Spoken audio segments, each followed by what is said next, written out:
जब भी हम घर का फिनिशिंग आइटम की बात करते हैं तो ऐसे वक्त में सबसे इंपॉर्टेंट पॉइंट में से एक आता है, वो होता है आपके घर का फ्लोरिंग। तो आपको किस टाइप की फ्लोरिंग लगानी है और कौन कौन से पॉइंट के बारे में जानकारी लेनी है, इसके बारे में हम देखेंगे। जब भी आप घर की फ्लोरिंग चॉइस करने वाले हो तो उससे पहले कुछ चीजों की जानकारी अगर आपको हो तो डेफिनेटली आपकी जो फ्लोरिंग है वो दिखने में बहुत ज्यादा खूबसूरत दिख सकती है। तो दोस्तों आज की वीडियो में हम यही चीजें जानेंगे कि आपके घर के लिए कौन सी फ्लोरिंग सबसे ज्यादा अच्छी रहेगी, ग्रेनाइट, मार्बल या फिर टाइल। तो इनके सभी एडवांटेज और डिसएडवांटेज के बारे में हम इस वीडियो में जानकारी लेंगे और इस वीडियो को देखने के बाद अपने आप से ही आप डिसाइड कर पाओगे कि कौन सी फ्लोरिंग आपके घर के लिए सबसे ज्यादा बेस्ट रहेगी। जनरली वैसे तो फ्लोरिंग के बहुत से टाइप है, जैसे कि कोटा हुआ, रफशाबाद हुआ, उसके बाद मोज़ेक टाइल हुआ, पर इनका इस्तेमाल ज़्यादा करके नहीं किया जाता है। जिन चीज़ों का ज़्यादा करके इस्तेमाल किया जाता है वो चीज़ें हैं एक ग्रेनाइट, मार्बल और उसके बाद में टाइल। इन तीनों चीज़ों का इस्तेमाल घर के लिए बहुत ज़्यादा किया जाता है। इनमें से भी हाल फिलहाल में ग्रेनाइट और टाइल इन दोनों का ज़्यादा इस्तेमाल बढ़ चुका है। तो दोस्तों इनमें से कौन सी फ्लोरिंग आपके लिए अच्छी है, इसके बारे में हम इस वीडियो में देखेंगे और तो और जानेंगे कि क्या इन तीनों में डिफरेंस होता है और कौन सी चीज़ कहाँ पर आपके लिए सबसे ज़्यादा बेस्ट रहेगी। तो इसीलिए वीडियो को पूरा ज़रूर देखें। तो चलिए हम स्टार्ट करते हैं। तो सबसे पहले चीज हम जानेंगे दोस्तों कि ये चीजें बनती कैसे। जैसा कि आपको पता है ग्रेनाइट और मार्बल ये दोनों जो है वो नेचुरल पत्थर है, फिर भी इनके पत्थर के टाइप में थोड़ा सा चेंज है। ग्रेनाइट जो है वो इग्नेस रॉक और जो मार्बल है वो मेटामॉर्फिक रॉक होता है। और दूसरी चीज यहाँ पर टाइल की आ जाती है, तो टाइल जो है वो मिट्टी से बनती है। अब यहाँ पर आपको ये चीज तो पता चल गई होगी कि ये चीजें कहाँ से बनती है। अब इसमें इग्नेस रॉक जो है दोस्तों ये ज्यादा हार्ड होता है और ज्यादा ड्यूरेबल होता है कंपेयर टू मेटामॉर्फिक रॉक, यानी कि आगे चल के हम इसके बारे में देखेंगे। जब बात आती है दोस्तों ड्यूरेबिलिटी की, अब ड्यूरेबिलिटी में ग्रेनाइट जो है ये ज्यादा ड्यूरेबल है क्योंकि इसका जो पत्थर है वो इग्नेस रॉक है। जैसे कि हमने पहले भी देखा है कि इग्नेस रॉक जो है दोस्तों ये ज्यादा ड्यूरेबल होता है कंपेयर टू मेटामॉर्फिक रॉक। उसके बाद में मेटामॉर्फिक रॉक जो है उसका थोड़ा सा स्ट्रक्चर जो है वो क्रिस्टलाइज होता है, जिसकी वजह से एसिडिक फूड जो होते हैं उसका उसके ऊपर ज्यादा असर पड़ता है और तो और स्क्रैच भी उसके ऊपर जल्दी दिखाई देते हैं। ग्रेनाइट और मार्बल है, इन दोनों के कंपैरिजन में टाइल इतनी ड्यूरेबल नहीं होती। अब इन तीनों के लाइफ के बारे में बात करेंगे। तो लाइफ की अगर हम बात करते हैं तो ग्रेनाइट की सबसे ज्यादा लाइफ होगी, उसके बाद में जो है मार्बल और उसके बाद में टाइल। अब दोस्तों मार्बल का और ग्रेनाइट में, इन दोनों में जो एसिडिक फूड होते हैं उसका मार्बल पे ज्यादा इफेक्ट होता है, ग्रेनाइट पे इसका कोई ज्यादा इफेक्ट नहीं होता है। इसीलिए खास करके किचन काउंटर टॉप के लिए आपको ग्रेनाइट रेकमेंड किया जाता है। अब सबसे मेन पॉइंट जिसके बारे में आपको सबसे ज्यादा जानना जरूरी होता है, जो कि होता है कॉस्ट। अब यहाँ पर कॉस्ट में सबसे ज्यादा अगर किसी चीज का कॉस्ट आता है तो वो होता है ग्रेनाइट, जो कि 100 रुपए से लेकर 150 रुपए पर स्क्वायर फीट के हिसाब से हम कंसिडर कर सकते हैं। उसके बाद में मार्बल जो है उसे 80 रुपए से लेकर 100 रुपए पर स्क्वायर फीट के हिसाब से हम मान के चलेंगे। उसके बाद में टाइल जो है, टाइल में हम 30 रुपए से लेकर 35 रुपए पर स्क्वायर फीट का रेट पकड़ के चल सकते हैं। अब देखिए दोस्तों ये जो रेट है ये टोटली डिपेंड होते हैं आप किस तरह के टाइल्स लेते हो, यानी कि कुछ टाइल के रेट जो है वो ग्रेनाइट से भी ज्यादा हो सकते हैं, मार्बल की भी रेट कम या फिर ज्यादा होते हैं। अब ये चीजें डिपेंड होती है कि आप कौन से क्वालिटी का मटेरियल लेते हो, पर हमने जो जनरल मटेरियल इस्तेमाल किया जाता है उसका कॉस्ट के बारे में देखा है। अब यहाँ पर आप क्लियरली देख सकते हैं दोस्तों कि ग्रेनाइट का रेट सबसे ज्यादा है, उससे थोड़ा कम आ जाता है आपके मार्बल का और उससे कम आ जाता है आपके टाइल का। कॉस्ट का एक एग्जांपल देखेंगे।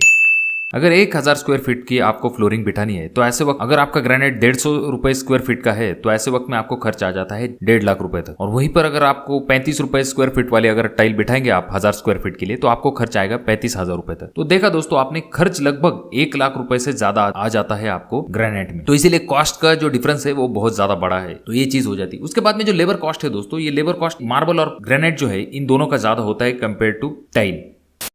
अगला पॉइंट यहाँ पर अगर हम दोस्तों कंसिडर करते हैं कि वैरायटी। अब यहाँ पर पॉइंट आ जाता है दोस्तों टाइल की तरफ, क्योंकि टाइल में आपको नंबर ऑफ वैरायटी मिल जाती है, यानी कि उसमें जो है आपको टाइल के प्रकार से लेके उसमें जो कलर्स है या फिर शेड्स है, इन सभी की चीज़ों में जो है बहुत सारे टाइप मिल जाते हैं। जैसे कि फॉर एग्जाम्पल के लिए glossy tile, matte finish tile, sugar tile, ऐसे बहुत से टाइप्स आपको अवेलेबल टाइल में होते हैं। पर वहीं पर अगर हम बात करते हैं ग्रेनाइट और मार्बल की, तो नेचुरल जो स्टोन है उसमें जो वैरायटी होती है वो लिमिटेड होती है, वो इतने ज्यादा प्रमाण में नहीं होती। अब दोस्तों यहाँ पर जो बात की थी हमने ड्यूरेबिलिटी की, अब ड्यूरेबिलिटी में एक पॉइंट आपका ये आ जाता है कि अगर कोई चीज आपके टाइल के ऊपर या फिर ग्रेनाइट के ऊपर गिर जाती है तो ऐसे वक्त में ग्रेनाइट या फिर मार्बल को थोड़े बहुत स्क्रैच आ जाते हैं, आप उसे पॉलिश कर सकते हैं, उसके बाद में वो चीज ठीक हो सकती है। पर जहां तक बात आती है एक अगर टाइल पे कोई चीज गिर गई और उसके बाद में अगर आपकी टाइल फूट गई तो ऐसे वक्त में आपको पूरी की पूरी टाइल चेंज करानी पड़ सकती है। अब यहाँ पर ये प्रॉब्लम हो जाता है, आपके पास कोई सिंगल पीस है तो आप उसे चिपका सकते हैं, पर टाइल के जैसे मैंने आपसे कहा कि वैरायटी जो दिन ब दिन चेंज होती रहती है और डिजाइन पैटर्न्स अलग अलग आते हैं,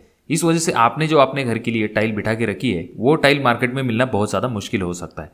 तो इसके लिए आप क्या कर सकते हैं, जो कोई भी आपको टाइल लगती है तो एक दो टाइल आपके पास स्पेयर के लिए यानी कि एक्स्ट्रा के तौर पर रख सकते हैं। अगला पॉइंट आ जाता है दोस्तों टाइम। अब जो टाइल होती है उसे बिठाने का आपका टाइम कम आता है, क्योंकि इसको क्या करना है, आपको बॉक्स से काटना है, निकालना है और मोटर पे प्लेस कर देना है, जैसे कि टाइल फिक्स हो जाएगी। फिर यहाँ पर जब बात आती है मार्बल की दोस्तों, तो उसे तो आपको फिक्स तो करना ही पड़ेगा, उसके बाद में पॉलिशिंग करने के बाद ही आप उसका इस्तेमाल कर सकते हो। आगे चल के जो कलर है, जो लाइफ स्पैन है दोस्तों, वो टाइल का डेफिनेटली कम होता है, और उसकी फिनिशिंग स्टार्टिंग में बहुत ज्यादा होती है, बहुत ज्यादा। अगर आप ग्लॉसी फिनिश वाले टाइल लगाते हैं तो उसमें दिखने को बहुत ज्यादा अच्छी दिखती है, पर जो मार्बल होता है वो वक्त के साथ थोड़ा थोड़ा डल पड़ने लगता है, तो आपको पॉलिश करनी पड़ती है जिससे कि उसकी फिनिशिंग अच्छी खासी मेंटेन हो सके। अब दोस्तों हम बात करेंगे प्रैक्टिकली यूज की।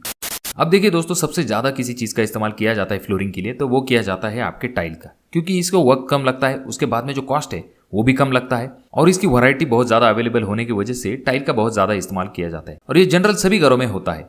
पर आप क्या कर सकते हैं, आपके घर के लिए जो रेगुलर फ्लोरिंग है उसके लिए आप टाइल का इस्तेमाल कर सकते हैं। बाथरूम में भी आपको टाइल का इस्तेमाल करना पड़ेगा। उसके बाद में आपकी जो डोर फ्रेम होती है, विंडो फ्रेम होती है, उसके बाद में किचन ओटा होता है, ऐसी चीजों के लिए आप ग्रेनाइट का इस्तेमाल कर सकते हैं, क्योंकि ये आपके घर के लिए बहुत ज्यादा सुटेबल होगा। बहुत से लोगों का मानना यह है कि टाइल उतनी ड्यूरेबल नहीं होती दोस्तों। देखिए, बार बार वही चीज देख देख के आदमी बोर हो जाता है। कुछ भी जब हम घर को कलर करते हैं तो ऐसे वक्त में हम पहले पुराने कलर नहीं देते, नए कलर की तरफ जाना पसंद करते हैं। आपको पता होगा कि 20 से 25 साल पहले जो मोज़ेक टाइल आती थी वो भी आज भी उतनी ही दिखने में वैसे की वैसी ही होती है, पर लोग क्या करते हैं, हाल फिलहाल में जो फैशन चल रहा है उस हिसाब से टाइल लगाने की वजह से उसके ऊपर टाइल लगा देते, या फिर उस टाइल को निकल के टाइल वापस से लगा देते। इससे आपको ये चीज पता चलेगी कि बार बार वही चीजें देखने से आपको बोरियत हो सकती है। अगर आप क्लासिक लुक वाला घर चाहते हैं तो डेफिनेटली आप मार्बल की तरफ जा सकते हैं, और अगर आप उन चीज़ों को मेंटेन रख सकते हैं तो कर सकते हैं। पर अगर आप 20-25 साल बाद टाइल बदलना आपके लिए कोई ज़्यादा मुश्किल भरी बात नहीं होगी। पर दोस्तों, अगर आपको मॉडर्न लुक चाहिए तो ऐसे वक्त में आप टाइल की तरफ जा सकते हो। हालांकि आप 10-20 साल बाद जब स्टाइल चेंज हो जाएगा, ऐसे वक्त में आप टाइल चेंज भी करा सकते हो, क्योंकि आपने पहले से ही ज़्यादा पैसा नहीं दिया होता। पर अगर आपने मार्बल लगाया है और ऐसे वक्त में अगर आगे चल के आप उसे चेंज करने वाले हो, तो ऐसे वक्त में आपको कॉस्ट तो पहले से ही ज़्यादा लगा था, आगे चल के उसका भी कॉस्ट बढ़ जाएगा। पर इतने पैसे खर्च करने के बाद चेंज करने को आदमी का दिल नहीं करता। तो इन चीज़ों को आपको ध्यान में रखना है दोस्तों। तो टाइल आपके यहाँ पर बहुत ही अच्छा ऑप्शन हो जाता है। उसके बाद में अगर आप चाहते तो विंडो फ्रेम, डोर फ्रेम, और जैसे कि मैंने आपसे कहा कि स्क्रैच रेजिस्टेंट, एसिड रेजिस्टेंट होने की वजह से आप ग्रेनाइट का इस्तेमाल किचन में कर सकते हैं, जो कि आपके लिए एक अच्छा विकल्प साबित हो सकता है। अब दोस्तों, यहाँ पर बाथरूम में आप किसी भी प्रकार के ग्रेनाइट का इस्तेमाल नहीं कर सकते। बाथरूम में आपको खास करके एंटी स्किड टाइल का इस्तेमाल करना है। एक्चुअल में जो ग्रेनाइट और मार्बल के पैटर्न्स होते हैं उन्हें मैच करना भी थोड़ा सा ज्यादा मुश्किल काम हो जाता है। आजकल टाइल कुछ इस टाइप की भी मिलती है दोस्तों, जिसमें ग्रेनाइट और मार्बल जैसी डिजाइन दी जाती है, जिससे कि एक अच्छा खासा लुक आपका मेंटेन हो सकता है। तो अगर आप घर के लिए फ्लोरिंग लगाते समय सही विकल्प का इस्तेमाल करेंगे तो डेफिनेटली में आगे चल के आपको भविष्य में पछताना नहीं पड़ेगा। तो दोस्तों, ये था आज का वीडियो। मैं आशा करता हूँ कि इस वीडियो से आपके डाउट्स क्लियर हो गए होंगे, और आप अपने घर के लिए क्या लगवाना पसंद करेंगे कमेंट बॉक्स में कमेंट जरूर कीजिए। वीडियो अगर आपको अच्छी लगी हो तो जरूर इसे लाइक कर दीजिए। अभी तक आपने चैनल को सब्सक्राइब नहीं किया दोस्तों तो कैसे चलेगा, चैनल को जरूर सब्सक्राइब कीजिए, और ये वीडियो आपको बहुत ज्यादा ही अच्छी लगी हो तो जरूर इसे शेयर कीजिए। तो मैं मिलूंगा आपको अगली वीडियो में, तब तक के लिए धन्यवाद।